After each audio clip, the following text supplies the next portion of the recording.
যারা আরেফ বিল্লাহ হবে, আল্লাহর প্রিয় হবে, মারেফত তৈরি হবে, যখন সে নামাজে দাঁড়াবে রাসূল পাক সাল্লাল্লাহু আলাইহি ওয়াসাল্লাম বলেন এমন ভাবে আল্লাহর গোলামি করো, আল্লাহর ইবাদত করো যেন আল্লাহ তোমাকে দেখতেছে আর না হইলে তুমি আল্লাহকে দেখতেছো। মুমিন যখন নামাজে দাঁড়ায়, আল্লাহর নবী সরদারে দু আলম রাহমাতাল লিল আলামিন বলেন তুমি হুজুরি কলব নিয়ে নামাজ আদায় করো। মুমিন যখন আল্লাহু আকবার বলে নামাজে দাঁড়ায়, তখন মনিবের কলবে আসে আমি তো আমার আল্লাহর সামনে দণ্ডমান হয়ে গেছি। আম্মা বা'দু ফাউযু বিল্লাহি মিনাশ শাইতানির রাজীম। বিসমিল্লাহির রহমানির রহিম।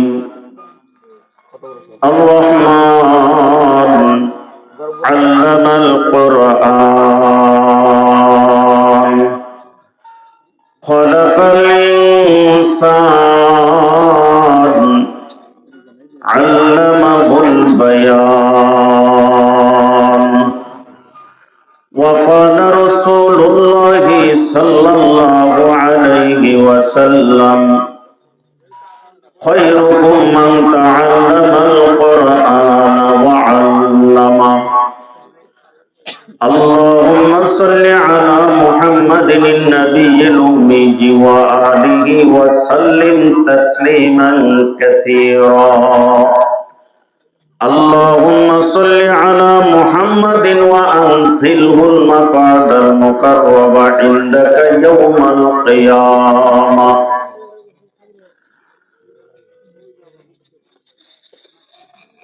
মহলছড়ি ফাকিজাছড়ি ফজলুল উলুম মহিলা মাদ্রাসা এতিমখানার উদ্যোগে আজকের ওয়াজ মাহফিলের সম্মানিত সভাপতি হযরত উলামায়ে কেরাম, সর্বস্তরের সহযোদ্ধা ভাইয়েরা, পর্দার অন্তরালে অবস্থানরত অত্যন্ত শ্রদ্ধেয়া আমার মা ও বোনেরা, আমি সংক্ষিপ্ত সময় আলোচনা পেশ করব। কিছু গুরুত্বপূর্ণ বিষয়ে আপনাদেরকে কিছু টার্নিং পয়েন্ট ধরিয়ে দেওয়ার চেষ্টা করব। বলুন আমিন। পৃথিবীতে বসবাস করতে গেলে আত্মীয় স্বজন, বন্ধু, নানাবিধ মানুষের প্রয়োজনীয়তা আছে। আপনি ব্যবসা করতে গেলেও মানুষের প্রয়োজনীয়তা আছে। একজন অন্যজনের পরিপূরক। মানুষ মানুষ ছাড়া চলতে পারে না, এটাই হচ্ছে স্বাভাবিক। ডাক্তার লাগবে, ডক্টর লাগবে, ইঞ্জিনিয়ার লাগবে, কলামিস্ট লাগবে, আলেম ওলামা লাগবে। এটা হচ্ছে দুনিয়ার নিজাম, দুনিয়ার নিয়ম।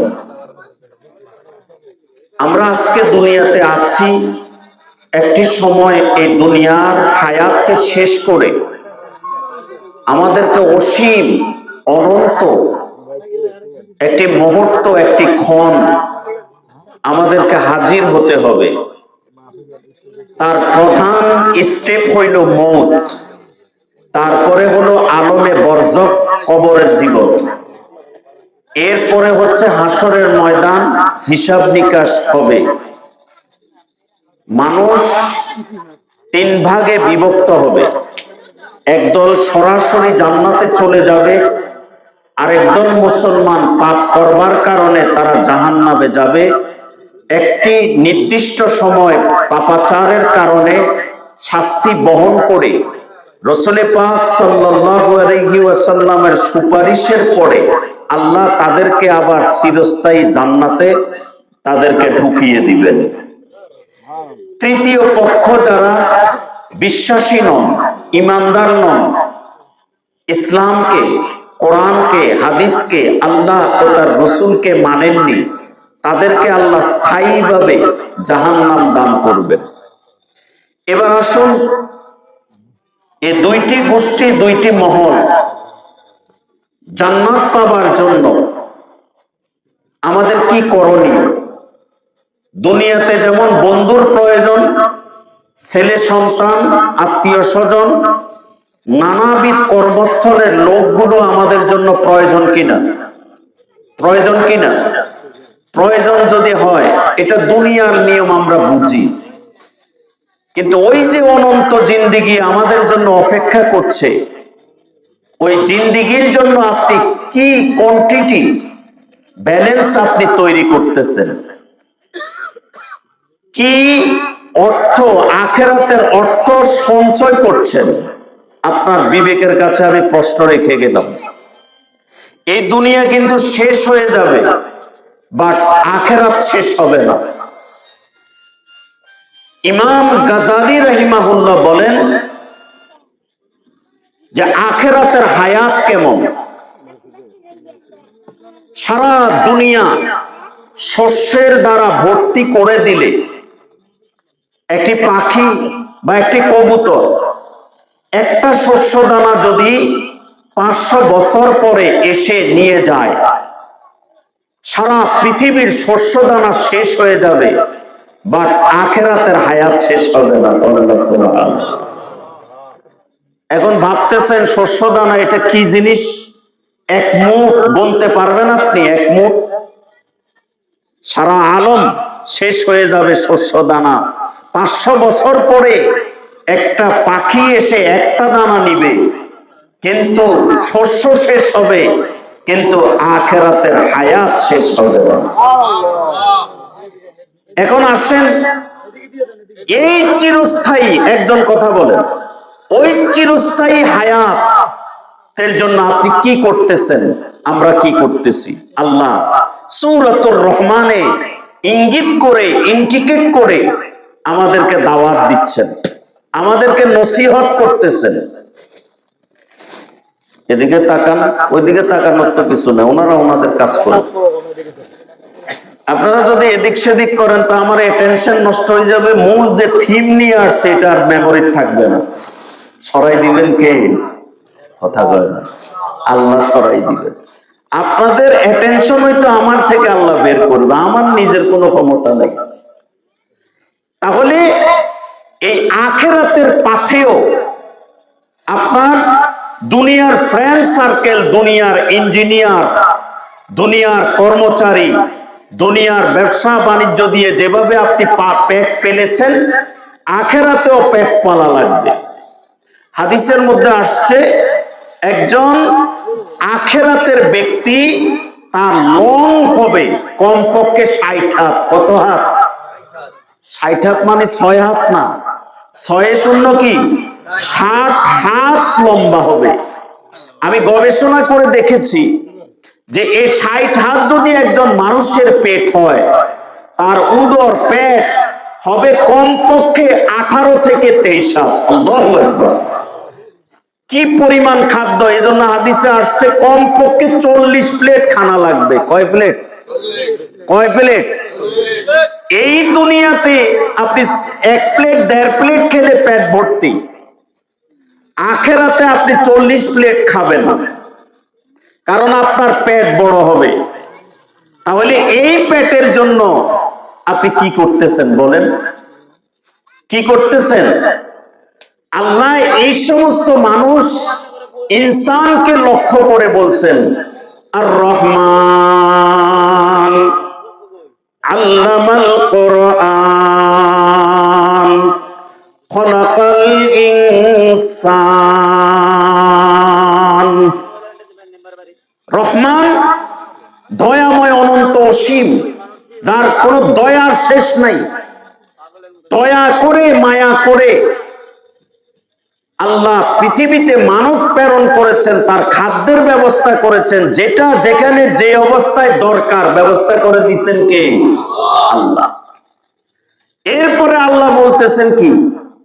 আল্লামাল কোরআন,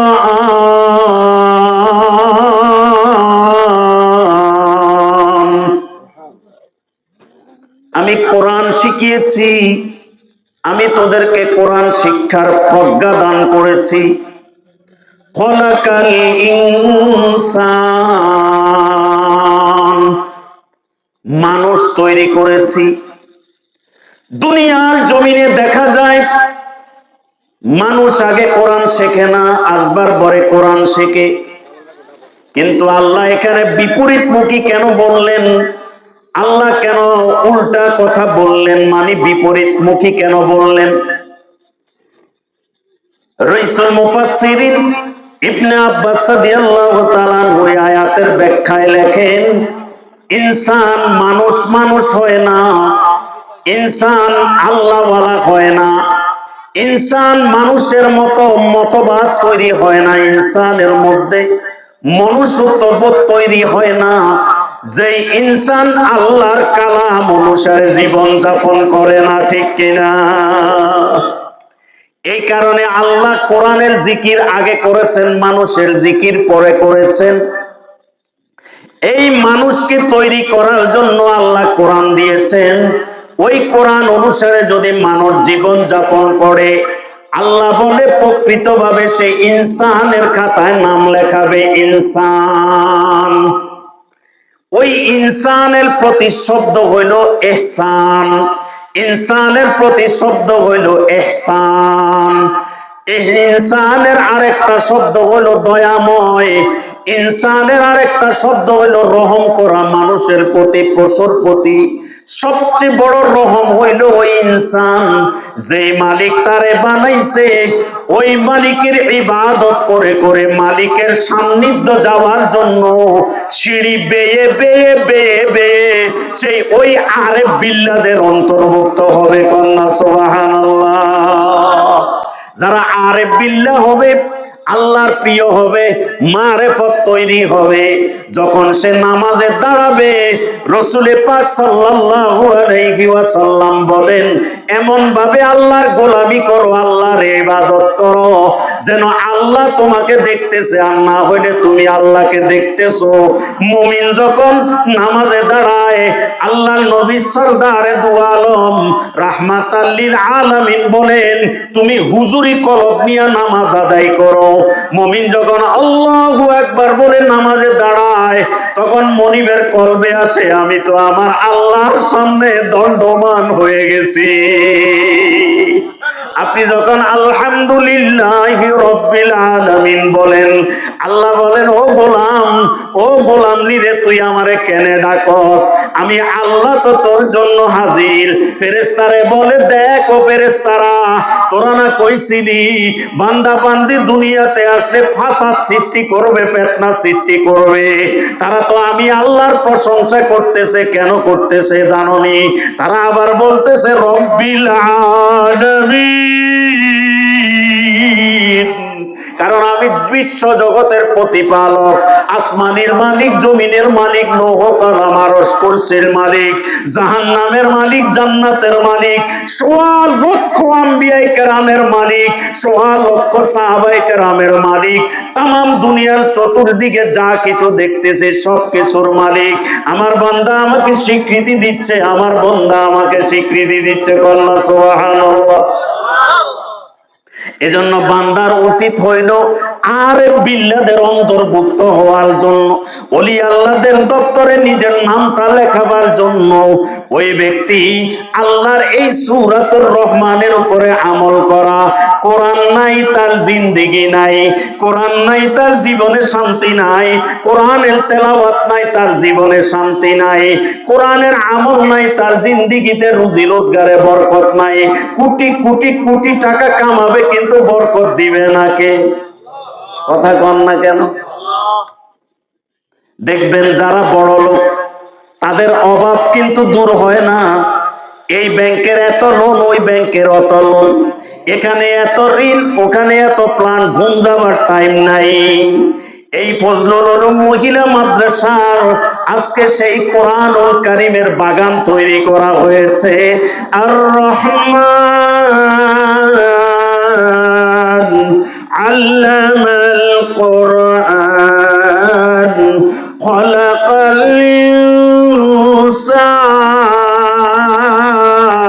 ইনসান। আল্লাহ রহমান, আল্লাহ মানুষ বানাই বানাইছে, কোরআন শিক্ষা দিয়েছেন। আল্লাহ বলেন এমনি শেখস নাই, আল্লামাহুল বায়ান। তোদের কণ্ঠ আমি আল্লাহ দিয়েছি, তোদের বলার ভাব প্রতিধ্বনি আমি আল্লাহ দান করেছি। আল্লামা আবু আলিয়া রহিমাহুল্লাহ, আল্লামা সুদ্দি রহিমাহুল্লাহ আয়াতের ব্যাখ্যায় লেখেন, আল্লাহ পাক আমাদের পিতা আদম আলাইহিস সালাতু ওয়াস সালামকে কমপক্ষে 7 লক্ষ ভাষা শিখাই দিয়েছে।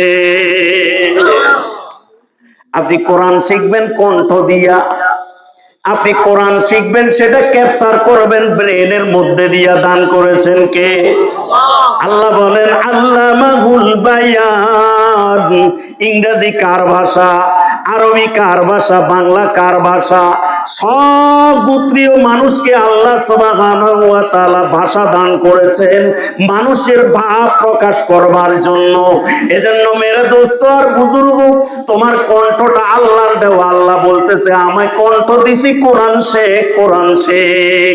হাদিসের মধ্যে আসছে, মাসনাদে আহমদের হাদিস, রাসূল পাক সাল্লাল্লাহু আলাইহি ওয়াসাল্লাম বলেন, কোন পিতা মাতা যদি সন্তানটারে হাতে ধরিয়া মাদ্রাসায় ভর্তি করাইয়া দেয়, পিতা যদি ইন্তেকাল হয়ে যায়, মা যদি ইন্তেকাল হয়ে যায়, ওই বাচ্চা যখন প্রথম সবক আলিফ নেয়, আল্লাহ নেয়, আল্লাহ পাক ওই পিতা মাতার জীবনের সমস্ত জিন্দেগীর গুনাহ আল্লাহ মাফ করে দেয়। আল্লাহ সুবহানাহু ওয়া তাআলা কিয়ামতের ময়দানে একটা চমক দেখাবেন। কি দেখাবেন? বর্তমানে আল্লাহ বলে আর রহমান, কিন্তু কিয়ামতের ময়দানে জান্নাতের মধ্যে একটা মজলিস গঠন হবে।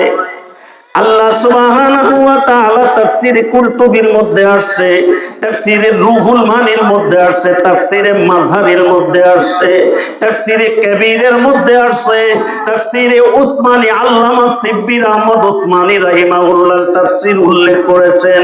কিয়ামতের ময়দানে আল্লাহ সুবহানাহু ওয়া তাআলা একটা মজলিস গঠন করবে। দাউদ আলাইহিস সালাতু ওয়াস সালামকে বলবেন, ও দাউদ, যেই দাউদ আলাইহিস সালাতু ওয়াস সালাম তোমার তেলাওয়াত শুনে সমুদ্রের মৎস্য পর্যন্ত চলে এসেছে, আজকে তেলাওয়াত করো। তিনি তেলাওয়াত শুরু করবেন। এরপরে রাসূল পাক সাল্লাল্লাহু আলাইহি ওয়াসাল্লাম সূরাতুল ইয়াসিন তেলাওয়াত করবে।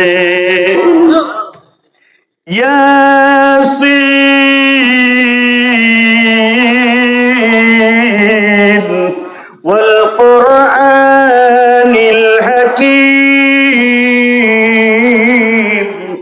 ইন্নাকা লামিনাল মুরসালিন। আল্লাহর নবী যখন তেলাওয়াত করবে, এখন বুঝো জান্নাতীদের মধ্যে কি অবস্থা তৈরি হয়। আল্লাহর নবী রাহমাতাল লিল আলামিন হযরত কাব রাদিয়াল্লাহু আনহু বলে, ও কাব, আজকে আমার আল্লাহ নির্দেশ দিয়েছে আমার একটু তেলাওয়াত শোনাবার জন্য। হযরত কাব রাদিয়াল্লাহু আনহু বলেন, ও আল্লাহর হাবিব, আপনার উপরে কালামুল্লাহ শরীফ নাজিল হয়েছে, আমি কিভাবে তেলাওয়াত করব? কয় আল্লাহর নির্দেশ। কয় আল্লাহ পাক কি আমার নাম ধরিয়া কইছে কিনা গো আল্লাহর হাবিব? রাসূল পাক সাল্লাল্লাহু আলাইহি ওয়াসাল্লাম বলেন, ও কাব, সরাসরি তামাম দুনিয়ার মালিক আল্লাহ পাক তোমার নাম ধরিয়া বলছে তেলাওয়াত করার জন্য। তোমার তেলাওয়াতটা আল্লাহ পাক পছন্দ করে এবং তার রাসূল পাকও পছন্দ করে। কন্যা সুবহানাল্লাহ। হযরত কাব রাদিয়াল্লাহু আনহু বলেন, আমার জীবনটা সার্থক হয়ে গেছে, আমার জীবনটা সার্থক হয়ে গেছে, আমার আল্লাহ পাক আমার নামটা ধরেছেন। রাসূল পাক কিয়ামতের মাঠে, জান্নাতের মাঠে যখন সূরাতুল ইয়াসিন তেলাওয়াত করবে, মজলিসটার কি অবস্থা, দীর্ঘ লম্বা হাদিস, আমি সময় নাই। আল্লাহ পাক সুবহানাহু ওয়া তাআলা এরপরে নিজে বলবে যে কালামুল্লাহ শরীফ আমি আল্লাহ পাক নাজিল করেছি, আমি আল্লাহ পাক সরাসরি আজকে তোমাদেরকে কালামুল্লাহ শরীফের তেলাওয়াত শোনাবো। এই নিয়ামত নিতে রাজি আছেন না নাই? নিয়ামত নিতে গেলে দুইটা কাজ করতে হবে। সন্তানদেরকে মাদ্রাসায় ভর্তি করতে হবে, নিজেও মাদ্রাসার খাদেম হয়ে যেতে হবে। সন্তানদেরকে আল্লাহওয়ালা বানাবার চেষ্টা করতে হবে, নিজেও রহমানের কোরআন তেলাওয়াত শিখে শিখে আমল করা লাগবে। কন্যা সুবহানাল্লাহ।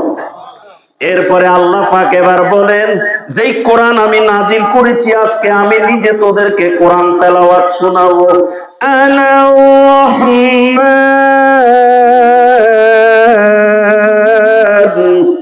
শব্দটা কি ছিল? আর রহমান। কিয়ামতের ময়দানে আল্লাহ বলবেন আনার রহমান। কাফেররা কইছিল আর রহমান আবার কেডা? একবার কয় মালিক, একবার কয় খালেক, একবার কয় আল্লাহ, আবার কয় রহমান। এটা কেডা? ওই আল্লাহ সেই দিন জবাব দিবে, কড়া জবাব। আল্লাহ বলবেন আলা রহমান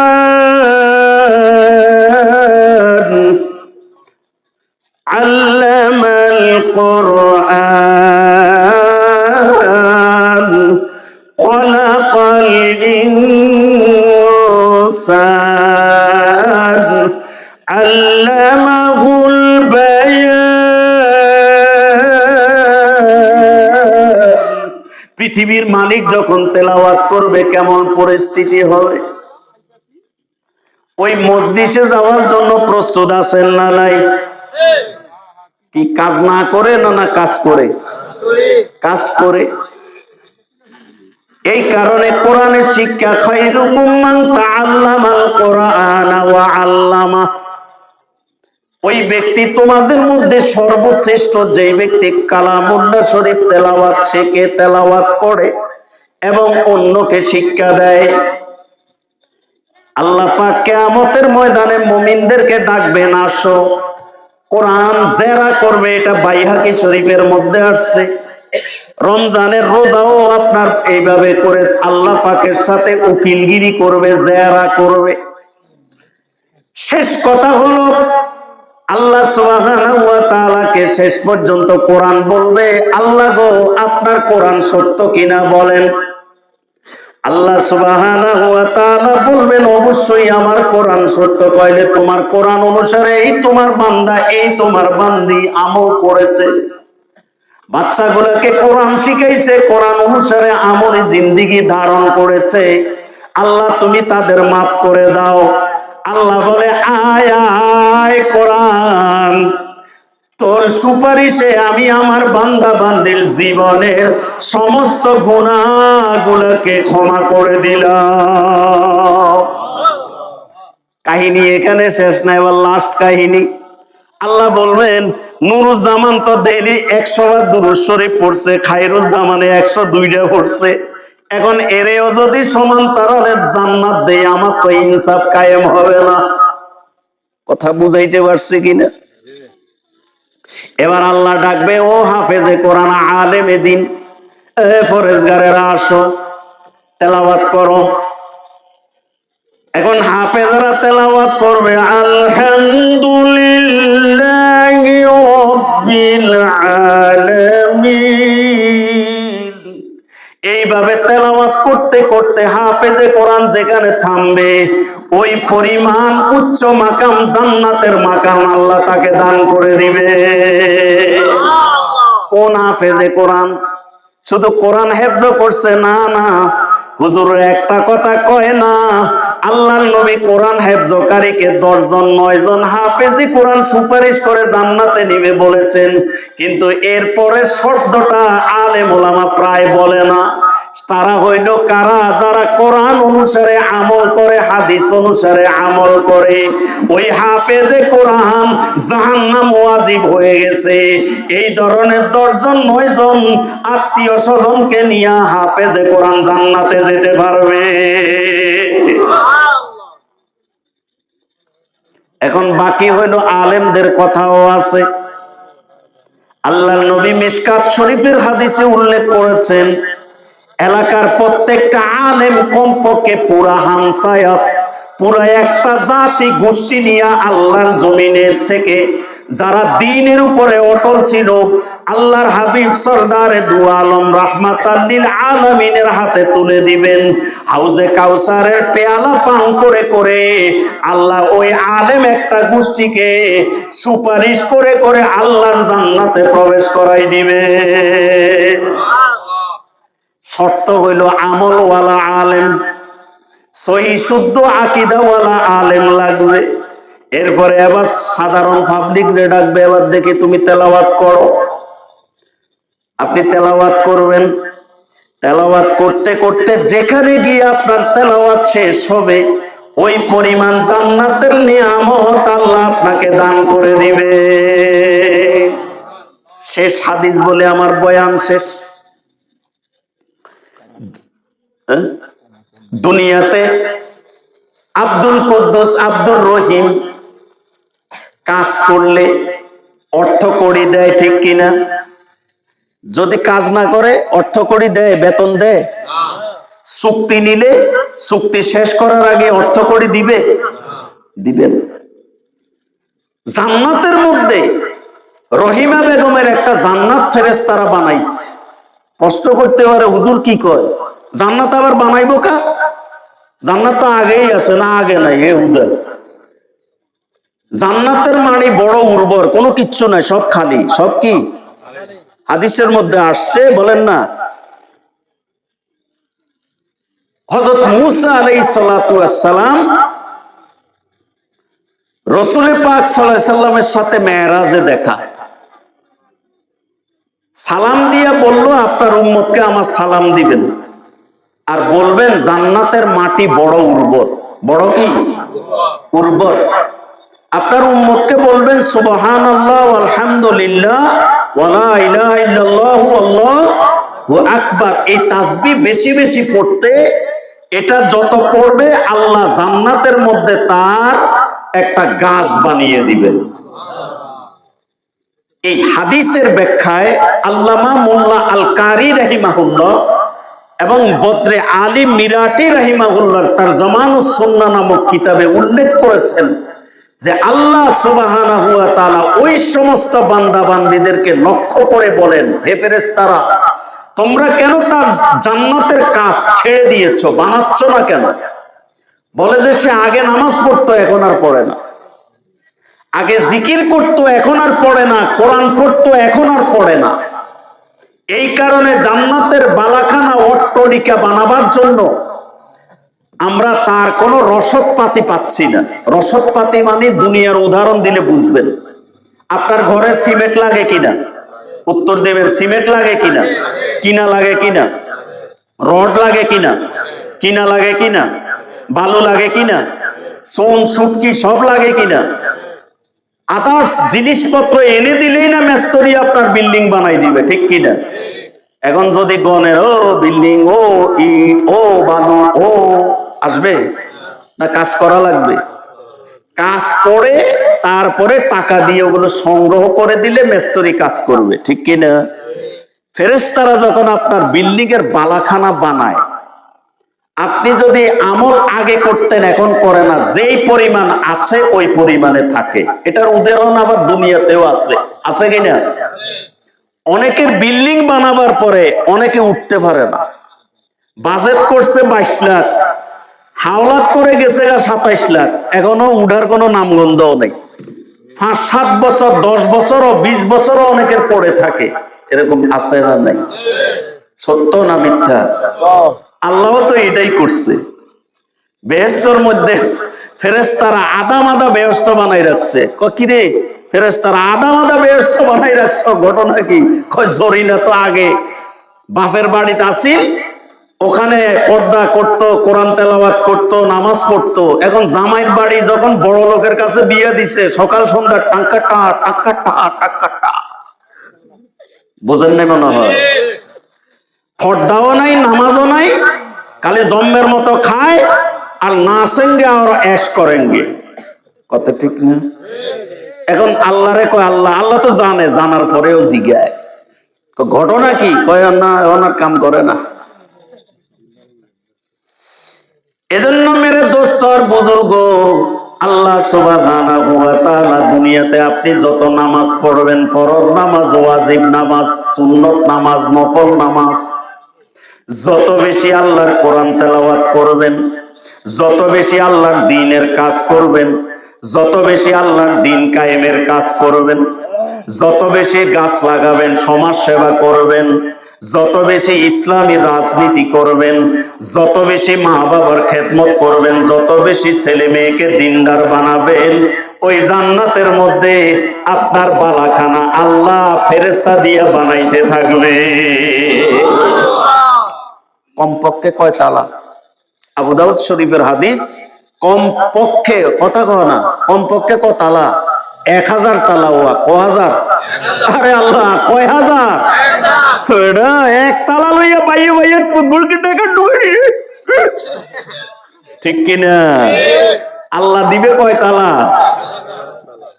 আসেনি দুনিয়াতে? আছে। মালয়েশিয়াতে সম্ভবত বা দুবাইতে 130 তালা না 148 তালা আছে। আর আদনা মুমিন যখন বেহেশত যাবে, তারে 10 দুনিয়া সমান পৃথিবীর রাজত্ব আল্লাহ দান করবে।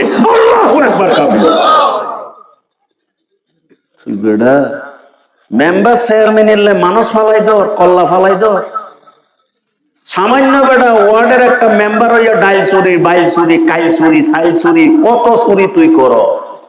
আল্লাহ কয় বেটা দূর ফোড়া কপাল, ফন্নির ভুয়া, আমি আল্লাহ তোর ইমানদার বানাইছি, তুই তো পুরা দুনিয়ার মালিক, ঠিক কিনা? আল্লাহ কয় তুই পুরা দুনিয়ার মালিক, ইতে কয় না আমি তো সাইলের বস্তার মালিক। ফন্নির ভুয়ার অবস্থা দেখো, দেখছেন অবস্থা? হাদিসের মধ্যে আসছে, আল্লাহ আল্লাহ আল্লাহ, বেহেশত কি জিনিস। বেহেশতিরা যখন বেহেশত যাবে, মুসলিম শরীফের হাদিস, প্রত্যেকটা কথার রেফারেন্স বলে দিচ্ছি। একজন মুমিন একটা বিশাল একটা গাছের পাতা, গাছের পাতা দেখবে। এখন গাছের পাতা দেখেই তার মধ্যে আকর্ষণ সৃষ্টি হলো। কমপক্ষে 40 দিন, মতান্তরে 40 বছর ওই পাতার দিকে তাকাই থাকবে। কি রে বেড়া, স্কুলের মাইয়ার দিকে শহর দে, ফাতার এই অবস্থা, মেয়ের কি অবস্থা, কথা বোঝেন নাই মনে হয়। ইউসুফ আলাইহিস সালাতু ওয়াস সালাম এত সুন্দর, জুলাইখারে কয় বেডে পাগলি, তুই হইলি মিশরের রানী, বাদশাহ, সামান্য এক ইউসুফের জন্য পাগল হয়েছে, এটা কি জিনিস? আপনারা তো জানেন কি দিছে, ছুরি দিছে, কি দিছে, আর কি দিছে, ফল, আপেল দিছে দে, আর বলল নিচে কি দিছে, একটা ধরনা বাটি দিছে দিয়ে। জেলখানা থেকে ইউসুফ আলাইহিস সালাতু ওয়াস সালামকে মাত্র ছাঁ করে এনে আপনার মাত্র এই ফ্যান্ডেলের মধ্যে ঢুকাইছে। ওই মাত্র বলে ইউসুফ আলাইহিস সালাতু ওয়াস সালাম আসতেছে, এই ইউসুফ আলাইহিস সালাতু ওয়াস সালামের ছবি দেখে ফল কাটছে না আঙ্গুল কেটে কেটে ফেলাই দিস। কথা কস না কা? আল্লাহর নবী বলেন, উম্মত আমার শোন, যদি বেহেশতের কাজ করতে পারো, কোরআনের কাজ করতে পারো, আমার আল্লাহ প্রত্যেক উম্মতকে, উম্মতে মুহাম্মদীকে ইউসুফ আলাইহিস সালাতু ওয়াস সালামের মতো সুন্দর বানাই দিবে। তুই বেটা দুনিয়ার ফল হই যাওয়ার কই, মেসিরে ডাকত দে আব্বা, খবিস কোথাকার, জাহেলে মুরাক্কাব, কই মেসি আমার জামাই, ফন্নির ভুয়া কোথাকার, এগুলো কুলাঙ্গার, এগুলো দাজ্জালের চেলা, কথা ঠিক কিনা ভাইয়েরা? তারা সফল। ও মুসলমান, তোরে কি বাড়ির থালা নিয়ে আল্লাহ ফাটাইছে বেটা? তুই তো বাদশাহ, তুমি বাদশার জাতি, তোমাকে আল্লাহ সুবিন্যস্ত একটা কোরআন দিয়েছে, যে কোরআনের কাছে তুমি আসলে আল্লাহ তোমাকে সম্মানিত করে দিবেন। পাতার দিকে তাকাই থাকবে, ফেরেশতারা কিও মিয়া ঢোকো না যায়, আরে কিতা ব্যস্ত পাইছি তো এটা একটা ব্যস্ত হইলো, এটা তো গাছের পাতা না, এটা এত সুন্দর, ভিতরে জানে কিতা আছে। আবার এই জান্নাতীদেরকে ফেরেশতারা নিয়ে যায়, ধাক্কাই ধাক্কাই নিতেছে, এ যেখানে লোড়া বাড়ি পায় এখানে বসি যায়। এটার উদাহরণ কি বলবো? বিভিন্ন শহরের বড় লোকদের রুমে গেলে গ্রামের লোক বেদিশে হয়ে যায়, ঠিক কি না? ঠিক না? কিন্তু বারিন্দার মধ্যে টপ টুপ লইয়া ইতে বইসা কই, মনে করে যে এটাই মনে হয় ঘর। কি কথা ঠিক কি না? আরে ভাই এখানে কেন পড়ছেন? এখানে তো আমার আব্বা বিকেলবেলা টি খায়, কফি খায়। ঘর তো আরো ভিতরে। ঘর কি? আল্লাহ নবী রাহমাতাল লিল আলামিন বলেন, শোনো রে উম্মত আমার, একটা আয়াত পড়বা, একবার জিকির করবা, জান্নাতের মধ্যে আল্লাহ যে গাছ বানাই দিবে, গাছ দুইটা বর্ণনা পাওয়া যায়। একটা গাছ হইল 100 বছর পর্যন্ত, একটা তেজস্বী গোড়া দৌড়াইলেও গাছের ছায়া শেষ হবে না। আরেক বর্ণনা আসছে 500 বছর। কত বছর? কিরে দোস্ত, এরম গাছ আছে না পৃথিবীর? ফৈন্যের ফোয়া দুনিয়ার মোহ পড়ি তুই কোরআন ছাড়ি ধরতে, আল্লাহরে বাদ দি ফেলতে। আহা কি পরিস্থিতি তোমার! 500 বছর একটা তেজস্বী ঘোড়া দৌড়াতে দৌড়াতে বলে যে গাছের ছায়া শেষ হবে না। তাহলে একটা মুমিনের বেহেশত কত বড়, ঠিক কি না ভাইয়েরা আমার? এখন বলেন, দুনিয়ার অবৈধ পথ নিবেন না বেহেশতের পথ নিবেন? দুনিয়ার অবৈধ পথ পাবেন, খাবেন জন্মের খাওয়া, আখেরাতে পথও পাবেন না, পদও পাবেন না, ঠিক কি না? জান্নাতের পথ আর পথ দোনোটা পাবেন না। এজন্য আল্লাহ পাক বলেন যে এই বেহেশতের মধ্যে আমি আল্লাহ যে নিয়ামত রেখেছি সবগুলা আমলের বিনিময়ে। কিসের বিনিময়ে? হাদিসের মধ্যে আসছে, বান্দা এবং বান্দি আপনার ক্লান্ত, মানে তাদের মতো ক্লান্ত। আর কিসের ক্লান্ত? হাসি ফুর্তি করতে করতে মনে একবার আসছে, আল্লাহ সারাদিনে তো আনন্দ ফুর্তি, খাওয়া দাওয়া ঘোরাফেরা সব করতেছি, আচ্ছা আমাদেরকে একটা খেত দিলে আমরা একটু ফসল টসল লাগাবো আর কি। আল্লাহ তো লাগাও না, মন যেটা চাই লাগাও না। হাদিসের মধ্যে আসছে, ফসল লাগাইয়া মোট দিতেই ওই ফসলের গাছ আল্লাহর কুদরতে উঠে যাবে এবং ফল ফলাদি ধরে যাবে।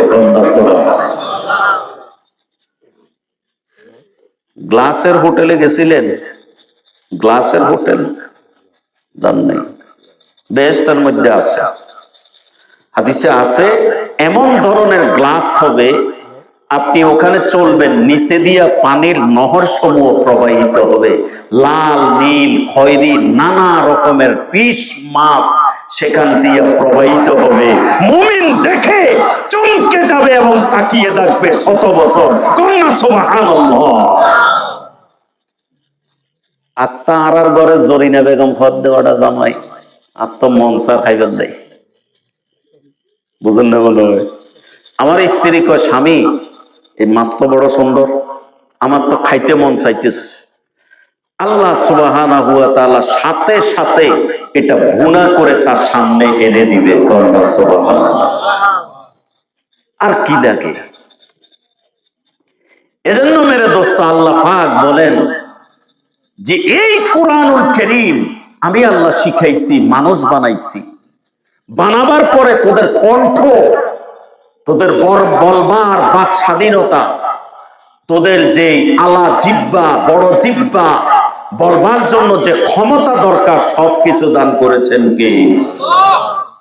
অথচ সেই কণ্ঠ দিয়ে আল্লাহর বিরুদ্ধে স্লোগান দেয়, নবীর বিরুদ্ধে স্লোগান দেয়, উলামায়ে কেরামের বিরুদ্ধে স্লোগান দেয়, কোরআনী মাদ্রাসার বিরুদ্ধে স্লোগান দেয়, এবং মোল্লা মৌলবি দেখলে এক ধরনের অ্যালার্জি ফিস ফিস করতে থাকে। কথা ঠিক কিনা ভাইয়েরা? খারাপ থাকবে কলেজ, ইউনিভার্সিটি, সমাজ, নানাবিধ খারাপ লোক আছে না নাই? মাদ্রাসায়ও তো কিছু খারাপ লোক আছে, মাদ্রাসার কিছু শিক্ষক কিছু ছাত্র খারাপ থাকতেই পারে, শয়তানের প্ররোচনায় পড়ে খারাপ কর্ম লেগে যেতেই পারে। তাই বলে আপনি 1% কারণে আপনি 99 মাদ্রাসার ছাত্র শিক্ষকদের উপরে তুহমত ঢেলে মাদ্রাসা বন্ধের চক্রান্ত করতে পারেন না। মাদ্রাসার বিপক্ষে আপনি অবস্থান নিতে পারেন না, মাদ্রাসার বিপক্ষে সংবাদ পরিবেশন করতে পারেন না। কথা ঠিক কিনা ভাইয়েরা? কলেজ এবং ইউনিভার্সিটিতে হাজারো সন্ত্রাসবাদ হচ্ছে, হাজারো ধর্ষণ হচ্ছে, হাজারো কুকর্ম হচ্ছে, দুর্নীতি হচ্ছে। কোনদিনও একটা পত্রিকায় দেখলাম না যে এই অমুক পাপের কারণে অমুক কলেজ বন্ধ করে দেওয়া হোক, স্কুল বন্ধ করে দেওয়া হোক, ইউনিভার্সিটি বন্ধ করে দেওয়া হোক। কিন্তু মাদ্রাসায় সামান্য কিছু হলেই সবাই ঐক্যবদ্ধ হয়ে বলে মাদ্রাসা বন্ধ করো, তালা বন্ধ করো, হুজুরকে জম্মের পিটানো পিটাও। কথা ঠিক কিনা ভাইয়েরা? আপনি হুজুরকে শাস্তি দিবেন, মাদ্রাসার যিনি অপরাধী আইনের আওতায় তুলে দিবেন, এটা আপনার নৈতিক দায়িত্ব। কিন্তু এই 1-2 জনের কারণে মাদ্রাসা বন্ধ হইতে কি এটা যৌক্তিক না অযৌক্তিক? যৌক্তিক। এই যৌক্তিক বিষয়টাকে আমাদেরকে ফুটিয়ে তুলতে হবে। ঐক্যবদ্ধ সীসার ঢালার মতো প্রত্যেক এলাকার মানুষ মাদ্রাসার পক্ষে দাঁড়াবেন। হুজুরের বিচার চাই, আপনারা বিচার করুন, আইনের হাতে তুলে দিবেন। এলাকায় সংস্কার করতে পারলে করবেন, না করতে পারলে আইনের আওতায় তুলে দিবেন। কিন্তু মাদ্রাসার কোনো দোষ আছে? মসজিদের কোনো দোষ আছে? এটা মনে রাখবেন। এই মাদ্রাসা শিক্ষা সে আহলে সুফফা থেকে শুরু হয়েছে। অনেকে কয় মাদ্রাসা ফাইছে কই, বলে কি না? একবার অহরহ মানুষ বলে হুজুররা মাদ্রাসা পাইছে কই, এটা বেদাত। কয় রাসূল আরবি সাল্লাল্লাহু আলাইহি ওয়াসাল্লামের আমলে মাদ্রাসায় ছিল না। আরে বড় আহম্মক, এটা বেদাতে হাসানা। রাসূল পাক আহলে সুফফার মধ্যে আল্লামা জালালউদ্দিন সৈয়দী রহমাতুল্লাহ আলাইহি কিতাব লিখেছেন 70 জন আহলে সুফফার সাহাবী ছিল। রানিং অবস্থায় 70 জন থাকতো। কতজন? নিম্ন কতজন? 70 জন। বাড়তো কমতো, কিন্তু রানিং থাকতো 70 জন। রাসূল আরবি সাল্লাল্লাহু আলাইহি ওয়াসাল্লাম তাদেরকে সেখানেই শিক্ষা দিতেন, কোরআন শিখাতেন, মাসালা শিখাতেন, তাদের প্রশ্নের উত্তর দিতেন, দ্বীন শিখাতেন। এটাই ইসলামের সর্বপ্রথম মাদ্রাসা। রওজায়ে আতরের পিছনে, যারা হজে গেছেন দেখবেন, রওজায়ে আতরের পিছনে সম্ভবত 1 হাত থেকে 1.5 হাত উপরে একটা ব্যারিকেড দেওয়া আপনার একটা জায়গা আছে, এটার নাম হইল আহলে সুফফা। ওখানে মানুষ গিয়ে বরকত নেয়, 2 রাকাত 4 রাকাত নফল নামাজ পড়ে। ওখান থেকে মাদ্রাসার সূত্রপাত। অতএব যারা বলে মাদ্রাসা ও কি কয় ব্যাঙে ছাতার মতো জায়গা জায়গা মাদ্রাসা ঐতিহাস, কত ব্যাঙে ছাগার মতো ছাতার মতো স্কুল হইতেছে না, কলেজ হইতেছে না, ওইটা বলো না কা তোমার খাজ্জায় না চুলকায়। মুসলমানের প্রত্যেকটা ঘরে মাদ্রাসা হইতে হবে। কি হইতে হবে? কথা বল না কেন? আরে ছাত্রের দরকার নাই, আমার 2 জন মেয়ে, আমার 3 জন ছেলে পড়বে, কোনো অসুবিধা আছে? তবে স্বচ্ছ, সততা, তাকওয়া, খোদাভীতিতা, ইলম, কালাম, আমল, আখলাকে হাসানার দ্বারা মাদ্রাসা যাতে পরিপূর্ণ হয়। আরেকটা বিষয়, মাদ্রাসা কোনো ঘোড়ামি করা যাবে না।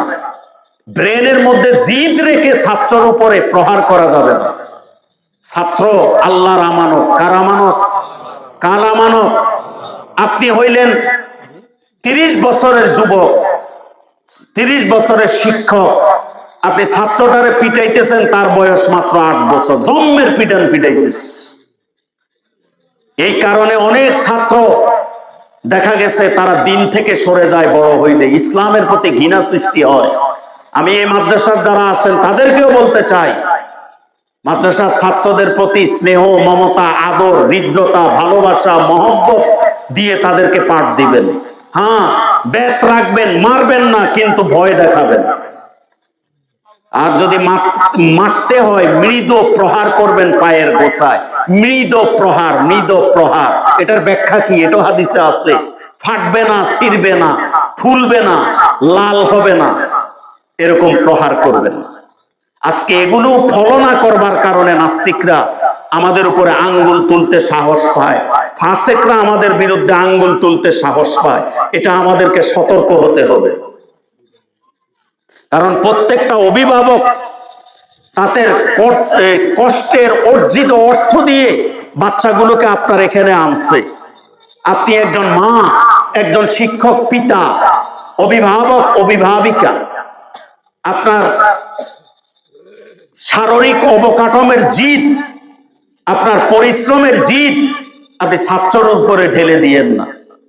হ্যাঁ, অনেক সময় অনেক ছাত্রের অভিভাবক অভিভাবিকেরা বেতন দেয় না 3 মাস 4 মাস। আমি আমার স্ত্রীকেও বলেছি, বেতন না দিলেও তোমার স্বাভাবিক অবস্থায় বলে যাবে দেওয়ার জন্য, না দিলেও তুমি পড়া বাদ দিবে না। আমার ঘরেও আমার স্ত্রী পড়ায়, তাকে এটা নির্দেশ দেওয়া আছে। অনেক ছাত্র আছে 10 মাস 20 মাস, আপনার কোন ছাত্র আছে প্রায় এই আপনার 2 বছরও বেতন দেন। আমি বলছি পড়াও, কোনো অসুবিধা নাই। কারণ এই অর্থ গিলে খেতে হবে এমন কোন শর্ত নাই, আল্লাহ আমাকে অন্যভাবে দিবে। ঠিক কিনা ভাইয়েরা? এটাই হচ্ছে একজন শিক্ষক, একজন অভিভাবক, একজন শিক্ষক শিক্ষিকার চরিত্র হওয়া উচিত। কোন অভিভাবক যদি আপনার উপরে অবিচার করে বেতন না দেন, থাকার পরেও সেটা দেখবেন কে? আল্লাহ দেখবেন। আল্লাহর উপরে ছেড়ে দেন, দেখবেন অটোমেটিক অন্য দিক থেকে আপনার রিজিক এসে যাবে। এজন্য আঙ্গুল তোলার মতো কোনো কাজ আমরা করব না। ভালোবাসা দেখাবেন, হৃদ্রতা দেখাবেন, হাসি খুশির মাধ্যমে পাঠ দিবেন এবং তাদেরকে শৃঙ্খলা শিখাবেন। বাথরুমে কিভাবে ঢুকবে, বাথরুম থেকে কিভাবে বের হবে, বাথরুমে ঢুকলে তারা কিভাবে নিজের ময়লা আবর্জনা পরিষ্কার করে বের হবে, অন্য ভাইয়ের জন্য পরিষ্কার করে বের হবে, অন্য বোনের জন্য পরিষ্কার করে বের হবে, এগুলো শিখাবেন। এটাই আদর্শ। আল্লাহ পাক কোরআন শিখাইছে আমাদেরকে, কোরআন শিখার জন্য উদ্বুদ্ধ করতেছেন, অথচ আমাদের কোনো খবর নেই। মেরে দোস্ত আর বুজুর্গ, এই মাদ্রাসা এটা প্রত্যেকের, এলাকার প্রত্যেকের এই মাদ্রাসাটা, এটার নৈতিকতা, অর্থনৈতিক সাপোর্ট এবং মানসিক সাপোর্ট দেওয়া আমাদের প্রত্যেকের দায়িত্ব। এটা আমরা কিন্তু পালন করতেছি না। খলিফাতুল মুসলিমিন ওমর রাদিয়াল্লাহু আনহু দেখেন এই কোরআনের কাছে যাওয়ার কারণে কি আল্লাহ কি সম্মানিত বানাইছে। একদিন একটি রাজ্য বিজয় করে আসতেছেন, হঠাৎ একটা মাঠের কোণে বসে কান্না শুরু করছেন। তখন উনি কেমন শাসক জানেন? প্রায় অর্ধ পৃথিবী, কত পৃথিবী? অর্ধ পৃথিবীর শাসক শাসন করতেছে। আরে ভাই, বাংলাদেশ আর ভারত না, অর্ধ পৃথিবী। খলিফাতুল মুসলিমিন অজরে কাঁদতেছে। সাহাবায়ে কেরাম রিদওয়ানুল্লাহি তাআলা আনহুম আজমাইন বলেন, ওগো আমিরুল মুমিনিন, কেন গো কাঁদতেছেন? কেন কাঁদতেছেন? কেন কাঁদতেছেন? কারণ কি? আমরা তো রাজ্য বিজয় করে আসলাম, কেন কাঁদতেছেন? কান্নার কারণ কি? বলে যে জানো না, আমি মুসলমান হবার পরে এখানে সেই রাখালগিরি আমি করেছি। সকাল বেলায় আমার আব্বা আমাকে 10টা মেষ, 2টা উট, কয়েকটা ছাগল দিয়ে আমারে বলতো, ওমর এগুলা চড়াইয়া আনো। সন্ধ্যা বেলায় যখন আমি আনতে যাইতাম, 10টার মধ্যে 5টা ফেলে আসতাম, 5টা নিয়ে বাড়িতে ফিরতাম। আমার আব্বা বলেন, ওমর তুমি জগৎ সংসার কিভাবে করবে? সামান্য কয়েকটা মেষ চড়াতে পারো না, সামান্য কয়েকটা ছাগল চড়াইতে পারো না, তোমার কোনো কোয়ালিটি নাই, যোগ্যতা নাই, তুমি বিবি বাল বাচ্চা কিভাবে পালবে রে ওমর? ও সাহাবায়ে কেরাম শোনো, আমার আল্লাহ পাকের কালামুল্লাহ শরীফের উপরে যখন হাত দিয়েছি, আল্লাহর নবী রাহমাতাল লিল আলামিনের হাতে বায়াত হয়ে আমি যখন মুসলমান হইলাম, কোরআনের উপরে যখন আমল শুরু করে দিয়েছি, আমার আল্লাহ আজকে আমাকে কি মর্যাদা দান করেছে, কন্যা সুবহানাল্লাহ। কেমন মর্যাদা! মদিনার মসজিদে খুতবা দিচ্ছেন, খুতবার প্রাসঙ্গিক বিষয়ের সাথে সামঞ্জস্যপূর্ণ নয় একটা কথা বলতেছে, ইয়া সারিয়াতুল সাফা, আল্লাহু আকবার। সাহাবায়ে কেরাম তো বুঝছে, কিরে ভাই হুজুর হঠাৎ আরবি ভাষা, তারা সবাই তো আরবি ভাষা, খুতবার সাথে সামঞ্জস্যপূর্ণ নয় এমন কথা তিনি কেন বলছেন? শেষে দেখা গেল হযরত সারিয়া রাদিয়াল্লাহু তাআলা আনহু পিছন থেকে কাফেররা আক্রমণ করতেছে। আল্লাহ পাক কোরআনের উসিলায় এত শক্তি, এত কেরামত আল্লাহ দান করেছে, তিনি মদিনার খুতবার মিম্বরে দাঁড়িয়ে আল্লাহ তিনাকে দেখাই দিচ্ছেন, কন্যা সুবহানাল্লাহ। শেষে হযরত সারিয়া রাদিয়াল্লাহু আনহু যখন মদিনা আসছে, সাহাবায়ে কেরাম জিজ্ঞেস করলো, খলিফাতুল মুসলিমিন ওমর রাদিয়াল্লাহু আনহু মসজিদে নববীর মধ্যে তোমাকে যে সতর্ক করেছে, তুমি কি সেটা শুনেছো? ওই আমি স্পষ্ট ভাষায় শুনবার পরে আমরা গতিরোধ করে কাফেরদের বিরুদ্ধে আমরা বিজয় অর্জন করেছি, কন্যা সুবহানাল্লাহ। এই কোরআন আমাকে এমন আসনে সমাসীন করেছেন, যে কোরআনের উপরে থাকার কারণে আজকে আমি ইয়ামেনের মধ্যে লোহিত সাগর বা নীল নদ, যে যেটা বলেন, চিঠি লিখলে অটোমেটিক এই ক্ষমতা বলে আমার আল্লাহ, চিঠি পাওয়ার সাথে সাথে আমার ওই নীল নদে পানি এসে যায়। এত সম্মানিত হয়েছেন এই কোরআনের উসিলায়। কিসের উসিলায়? কোরআনের উসিলায়। অথচ কোরআনটা আজকে ঘর থেকে বিদায় নিছে। সিডা কোরআন, পুরান কোরআন সব মসজিদে পাঠাই দিচ্ছে প্রত্যেকটা মুসলমানের ঘর থেকে। হাদিসের মধ্যে আসছে, কিয়ামতের আগে মসজিদে কোরআন সুসজ্জিত অবস্থায় থাকবে, কিন্তু পড়ার কেউ থাকবে না। বছরকে বছর অনেক মুসলমান আছে কোরআন তেলাওয়াত হয় না। অথচ আল্লাহর নবী বলেন, যার কলবের মধ্যে, যার হৃদয়ের মধ্যে কোরআন নাই, এটা সারা বাড়ি পোড়া বাড়ির মতো। যেই বাড়িতে মানুষ বসবাস করে না, ওই বাড়িতে পোকা মাকড়, সাপ বিচ্ছু, গাছপালা সব উঠে যায় কিনা? মাকড়সার আঁশে জালে ভরে যায় কিনা? ভরে যায়। আমাদের হৃদয়টাও দুনিয়ার লোভ লালসায় ভরে গেছে। কিন্তু এই কোরআন যখন আপনি তেলাওয়াত করবেন, আল্লাহর জিকির যখন আপনি করবেন, অটোমেটিক আপনার হৃদয়ে কলটা আল্লাহ পরিষ্কার করে দিবেন। কে পরিষ্কার করে দিবে? এই কোরআন আপনার কবরে আপনার সাথী বাতি হবে। এক সাহাবী এসে জিজ্ঞেস করে, এটা তিরমিজি শরীফের হাদিস, বলে যে ইয়া রাসূলুল্লাহ, আমি তো কবরে যাব, এই অন্ধকার কবরে আমি কিভাবে থাকব? এই অন্ধকার কবরে গেলে আল্লাহ কোন আমলের দ্বারা আমাকে নাজাত দান করবে? তখন আল্লাহর নবী দুইটা আমলের কথা বলছেন। কয়টা? একটা হইল কোরআন শরীফের তেলাওয়াত, দুই নম্বর হইল আল্লাহ পাকের জিকির। যে এই দুইটা জিনিস করবে, ওই কবরে তার জন্য পাহারাদার হিসেবে আল্লাহ যুবকের বেশে দাঁড় করিয়ে দিবে। আপনি বলবেন, হায় হায়, এটা কেডা? আমি একাই তো আসছি, এটা কেডা হারাইলো আমার কবরে? ফেরেশতারা বলবে, এটাই তো তোমার নামাজ, এটাই তো তোমার জিকির, এটাই তো তোমার কোরআন তেলাওয়াত, এটাই তো তোমার দান সদকা, এটাই তো তোমার মাদ্রাসা শিক্ষা, এটাই তো তোমার সমাজ সংস্কার, এটাই তো তোমার কোরআনের আয়াত। কন্যা সুবহানাল্লাহ। এই কবর অপেক্ষা করতেছে, এই কবর অপেক্ষা করতেছে, অথচ আপনার কোনো খবর নাই। অথচ হাদিসে আসছে, যেই ঘরের মধ্যে কালামুল্লাহ শরীফের তেলাওয়াত হয়, ওই ঘরের মধ্যে রহমত নাজিল করে কে? আল্লাহ রহমত নাজিল করে। সন্তানদের মধ্যে বারাকা দান করে, আল্লাহ রিজিকের ফায়সালা করে। এই কোরআনের উসিলায়, তেলাওয়াতের উসিলায়। সকালবেলা একটা সময় মুসলমানদের ঘরে মসজিদে মুক্তব ঘরের মধ্যে তেলাওয়াতের আওয়াজ শোনা যেত, এক ঘর থেকে আরেক ঘরের তেলাওয়াত শোনা যেত। এখন তেলাওয়াত হয় না। এখন দিনের 9টা 10টা বাজে ওঠে, তারপরে যারা ওঠে ওই টিভি থাকলে টিভির রিমোট টিভি সংবাদ দেখে। কি দেখে? দেশের খবর নিতে হবে না, নিউজ আপডেট। দেশের জন্য এতে উল্টে ফেলাইতেস।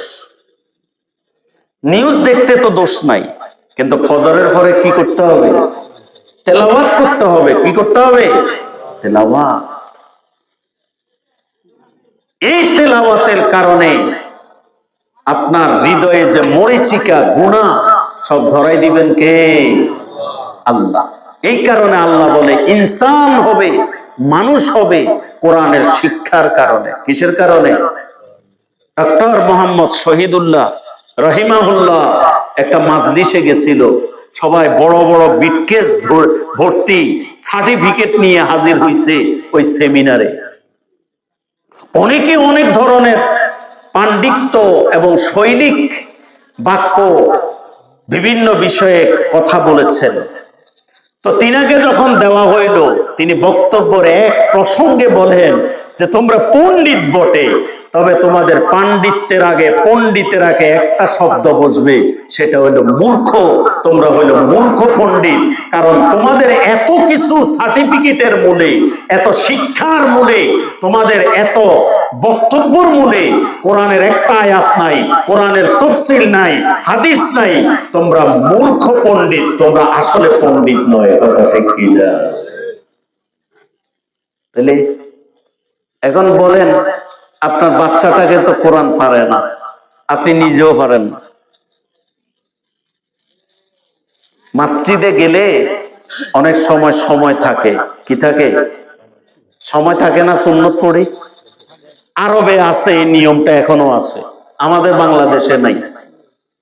আপনার সুন্নত পড়ে আপনি বসে আছেন, সময় আছে কেন? মসজিদের তাক থেকে কোরআনটা নিয়ে, আরে ভাই একটা আয়াত পড়েন না, 2টা আয়াত পড়েন, 3টা আয়াত পড়েন, কোনো অসুবিধা আছে? কোনো অসুবিধা আছে?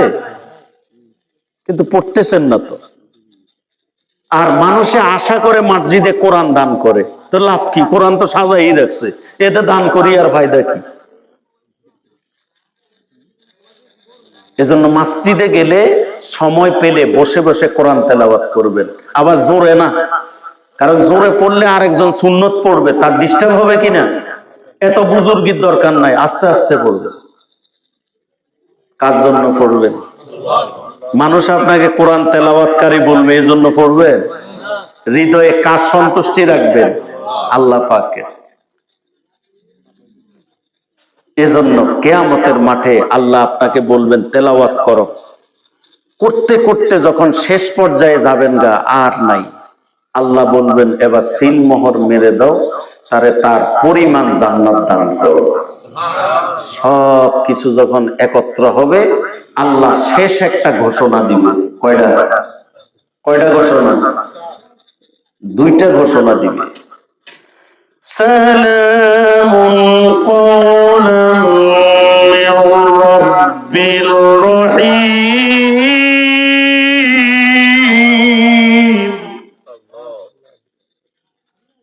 শান্তি, জান্নাত রবের পক্ষ থেকে সুস্বাগতম, ওয়েলকাম, অভিনন্দন দিবেন কে? তো এরা কারা? মান নাবিয়্যিন, সিদ্দিকিন, শুহাদাই ওয়াস সালিহিন। কয় দল? 60 দল। কয় দল? এই 60 দলকে আল্লাহ সালাম দিয়া বেহেশত দিয়া দিবে। দ্বিতীয় দল হইল ধানের সাথে সিটা। ধানের সাথে কি? ওটা কিসে? আসবে না? আচ্ছা, দ্বিতীয় দল কি? ধানের সাথে কি? সিটা। কেমনে করে বলেন তো? কুলা দিয়া যখন ধানটারে ঢালে, বাতাসের সাথে কি চলে যায়? সেটা আলাদা হয় কিনা? আরে ভাই, আল্লাহ তো আলাদাই করবে। কিয়ামতের ময়দানে মুমিন মুসলমান সব একত্রে, কাফের কুফার মুনাফিক সব একসাথে আছে কিনা? একই জমিনের খানা খায়, একই ঘরে থাকে, একই এলাকায় থাকে, আল্লাহ কয় দুনিয়াতে তাফাল্লিং বোর্ড দেখাইস। ঠিক কি না? আল্লাহ বলেন ওয়ান্তাজুল ইয়াউমা আইয়ুহাল মুজরিমুন, হে অপরাধীরা আজকে কি হয়ে যাও, আলাদা হয়ে যাও, পৃথক হয়ে যাও, জাহান্নামে যাও। ঠিক কি না? অতএব আপনি কোন দলে হবেন এ চিন্তা করেন। আমি কোন দলে হব, কোন দল করব, সিদ্ধান্ত নিতে হবে। কোরআনের রাজ ছাড়া, কোরআনের আমল ছাড়া মুমিনের কোনো উপায় নাই। আসেনি? কোনো উপায় নাই।